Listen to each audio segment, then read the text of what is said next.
আমাদের বাংলাদেশ এমন একটা দেশ যেখানে সারা জীবন আন্দোলন হয়েছে, কিন্তু কয়টা আন্দোলনে সফল হয়েছে, কয়টা আন্দোলন সাকসেসফুল নিয়ে আসতে পারছেন?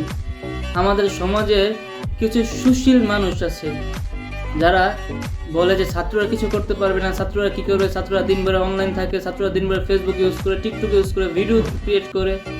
তাদেরকে বলতেছি, আপনারা যারা বলছেন যে ছাত্ররা কিছু করতে পারবে না, তারা কি আদৌ আসছেন? তারা কি দেখতেছেন যে ছাত্ররা কিছু করছে কি করে নাই? যদি না দেখেন তাহলে আপনারা ভালো করে দেখেন ছাত্ররা কি করছে কি করে নেই, কি করতে পারছে। তারা অনলাইন হোক অফলাইন হোক, ছাত্ররা সবসময় অলরাউন্ডার। স্টুডেন্ট যেখানে যাবে সাকসেসফুল নিয়ে আসবে। স্টুডেন্টরা অনলাইনেও পারে, অফলাইনেও পারে, সব জায়গায় পারে। ছাত্ররা চাইলে সবকিছুই করতে পারে, এটা আবারও প্রমাণ করলো। ছাত্ররা চাইলে একটা দেশ কন্ট্রোল করতে পারে, ছাত্ররা চাইলে সবকিছু করতে পারে।